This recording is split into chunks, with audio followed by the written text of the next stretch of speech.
Sebelum nonton, jangan lupa like, comment, and subscribe. Hai sahabat Siskudes di mana saja berada. Kali ini kembali kita membahas tentang perubahan APBD terkait dengan penanganan COVID-19 dan belanja atau bantuan langsung tunai (BLT).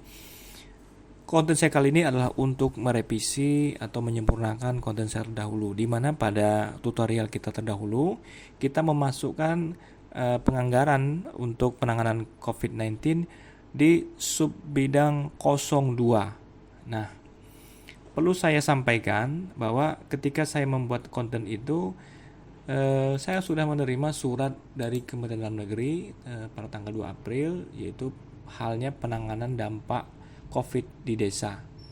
Di mana pada poin ketiga disebutkan bahwa untuk dapat memfasilitasi pemerintah desa agar mengalokasikan dukungan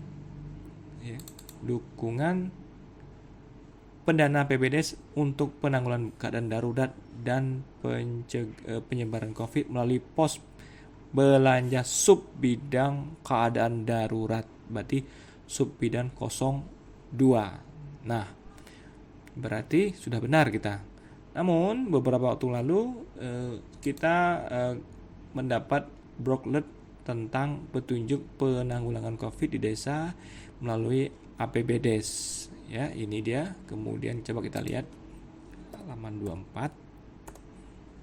Di sini adalah contoh bidang dan subbidang terkait dengan penanganan COVID. Disampaikan di sini bahwa sub bidang 01 yaitu sub bidang penanggung bencana ini untuk kegiatan-kegiatan berkaitan dengan pembentukan pos, kemudian membuat bilik disinfektan, kemudian aktualisasi, penyediaan alat pelindung diri, masker dan sebagainya. Jadi ini pas sekali dengan RAP yang kita buat. Artinya kita kali ini akan menyempurnakan perubahan APBD kita dengan menginput anggaran penanggulangan bencana pada sub bidang 01. Oke, selamat mengikuti.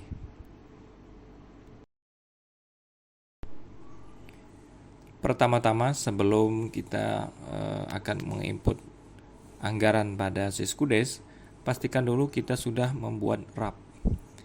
Ini adalah contoh RAB yang sudah kita buat sesuai dengan petunjuk daripada broklet Kemendagri. Ada beberapa item atau uraian.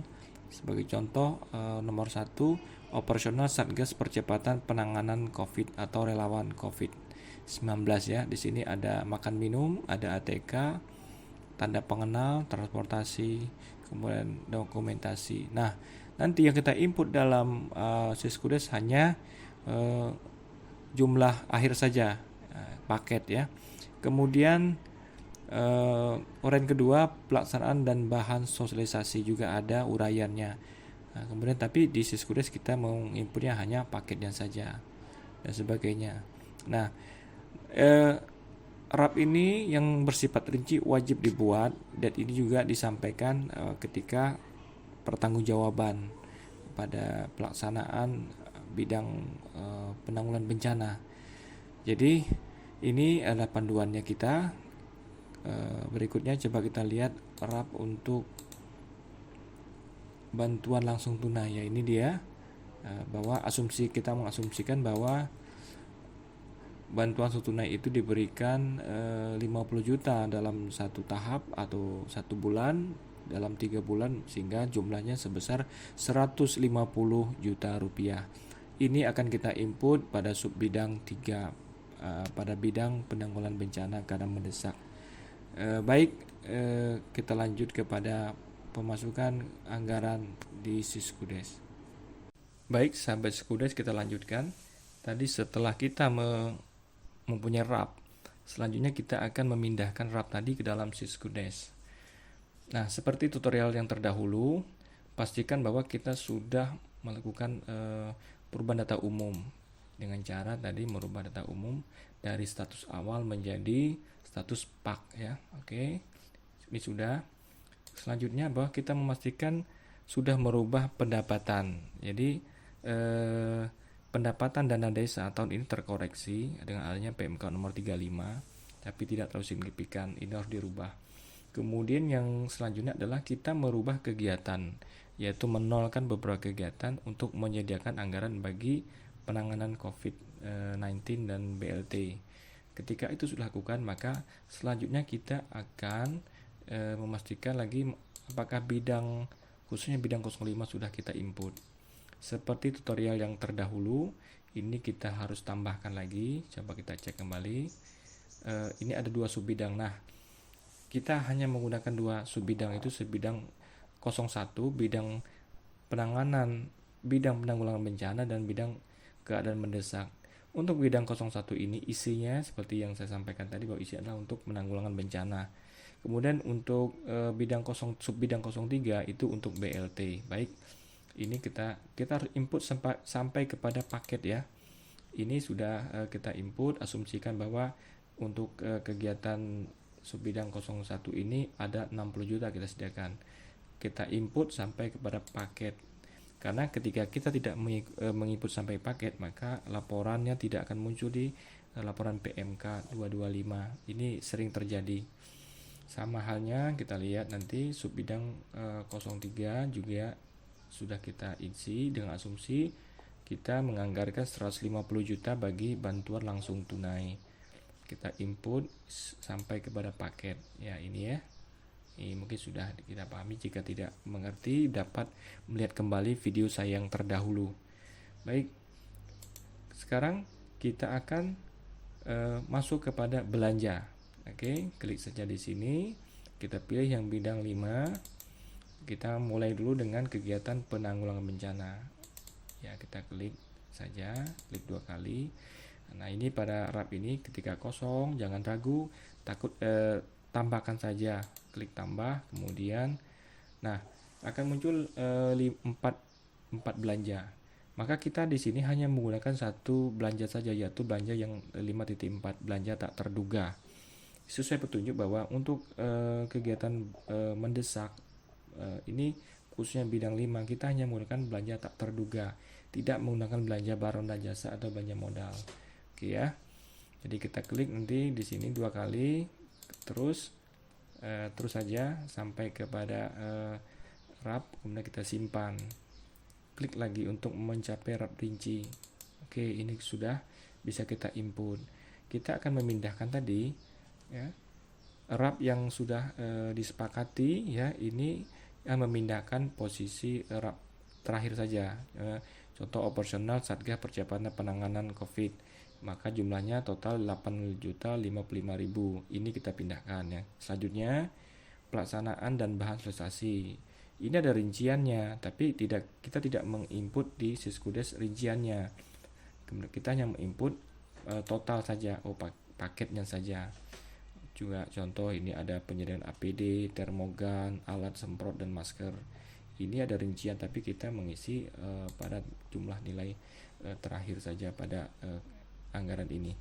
Baik, kita akan coba mulai dengan memasukkan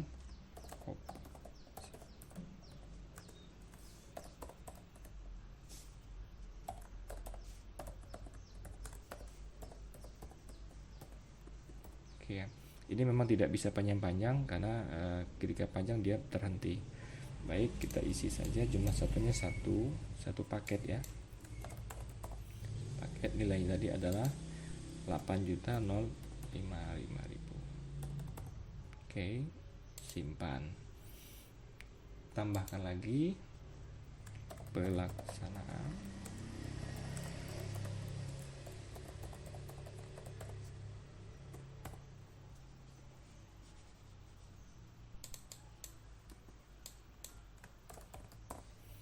Ini bisa dikopikan saja cepat-cepat, kopikan saja.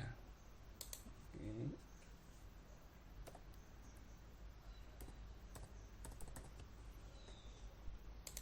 Kita lanjutkan. Yang ketiga, belanja pembentukan pos jaga desa. Ya, ini satu, pastekan saja. Kita sudah copy tadi, nilainya 2 juta.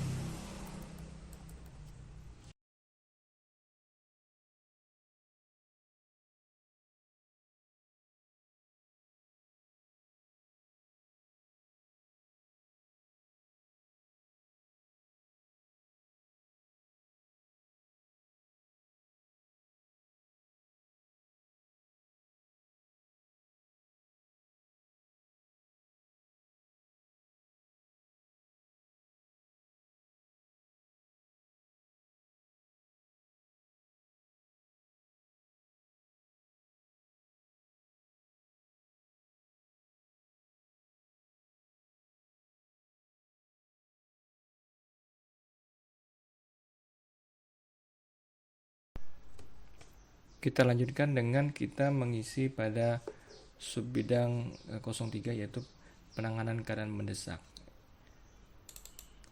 Kita klik saja. Di sini kita tambahkan sama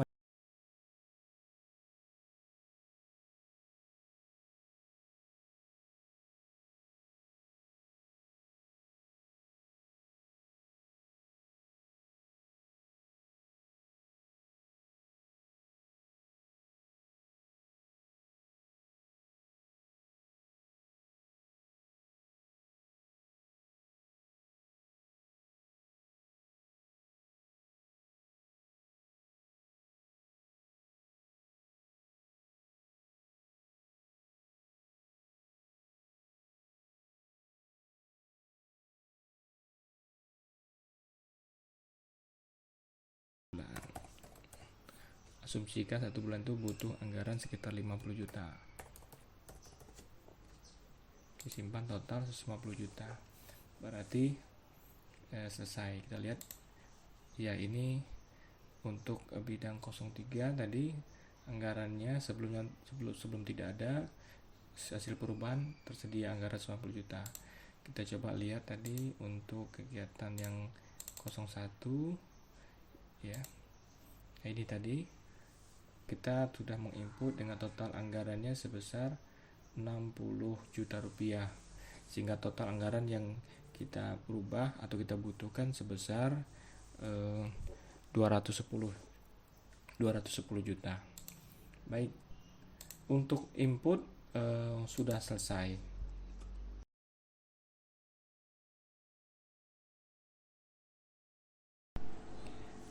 Selanjutnya, setelah kita selesai melakukan data penganggaran, pastikan bahwa data kita sudah diposting oleh admin. Kemudian kita sudah mencetak perdes perubahan. Kita akan masuk kepada penatausahaan.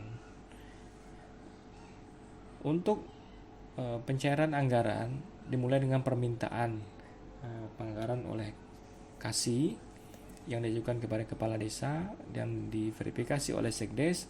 Ketika disetujui, maka nanti bendahara akan menginput di Siskudes. Nah, SPP yang diajukan untuk kegiatan bidang 5 yaitu keadaan mendesak ya, itu adalah SPP Panjar. Karena kegiatan keadaan mendesak ini merupakan kegiatan harus segera dilaksanakan tanpa harus menunggu. Nah, berkaitan tersebut, maka regulasi tentang panjar ini kita lihat ada di pasal 54, disebutkan bahwa penggunaan anggaran yang diterima dari pengajuan SPP ya, untuk kegiatan pengadaan barang dan jasa secara swakelola tidak lebih dari 10 hari kerja.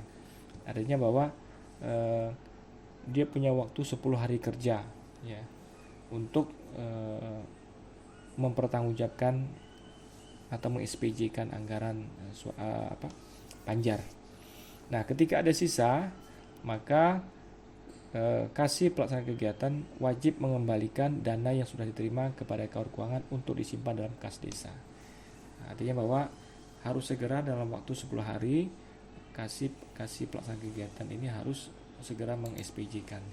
Baik, sekarang kita masuk bagaimana cara menginput di Siskudes untuk panjar kegiatannya, SPP kegiatan. Dimulai dengan mengisi nomor SPP dan tanggal. Kalau nomor itu otomatis ya. Kalau tanggal harus diisi. Oke. Kemudian kita asumsikan saja pengajuan SPP dibuat pada tanggal 24 April. Kita bikin di sini SPP Panjar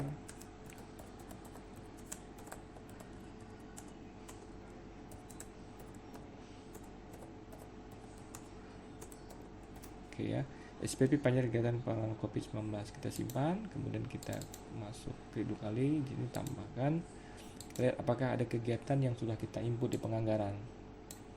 Nah, di sini ya 05, 01, 01 ini kegiatan penanggulangan bencana. Oke, klik 2 kali, klik 2 kali lagi, kemudian kita masuk. Iya, di sini nilai harus kita isi. Nah, asumsikan saja dari anggaran 60 juta yang kita anggarkan, kita akan mengambil atau mencairkan selama 2 tahap. Asumsikan untuk tahap pertama ini 50%. Berarti 30 juta.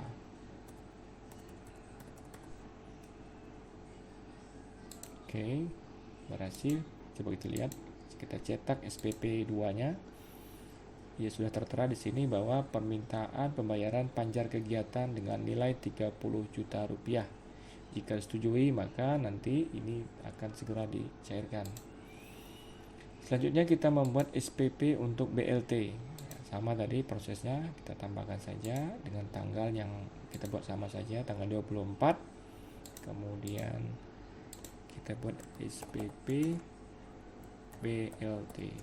Nah, BLT tadi terdiri dari 150 juta, di mana BLT diberikan selama 3 bulan. Maka karena kita ngambil yang pertama, kita asumsikan kita ngambil pada tahap pertama atau tahap 1. BLT kita buat tahap 1. Tahap 1 ya. Simpan, kemudian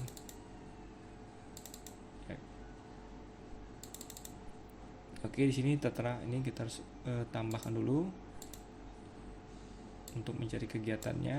Di sini 0301. Oke ya. Lanjut, klik. Ya. Maka kalau 3 tab berarti satu tab itu 50 juta rupiah. Oke, kita simpan, kita cek lagi dulu. Ada 50 juta sudah diambil. Baik. Maka proses pengajuan untuk SPP sudah selesai.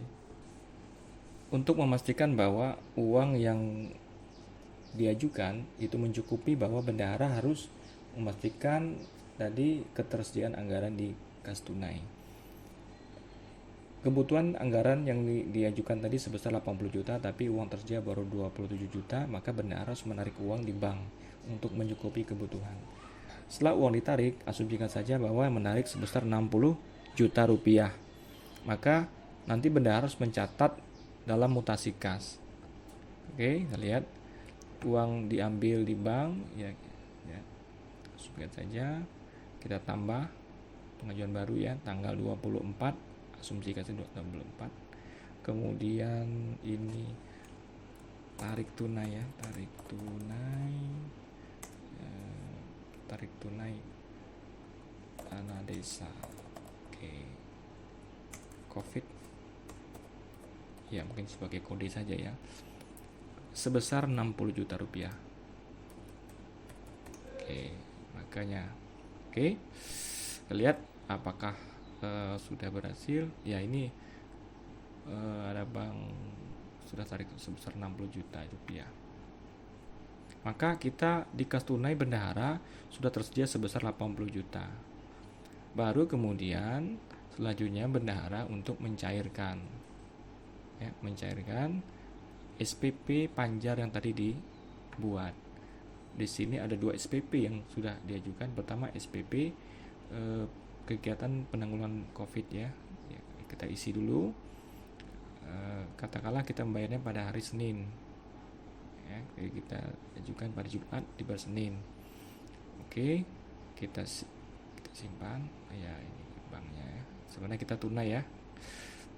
Simpan, kemudian kita cetak. Coba lihat. Nah, ini dia. Jadi SPP tadi sudah dicairkan sebesar 30 juta. Dan ini akan diterima oleh pelaksana kegiatan untuk melaksanakan kegiatan.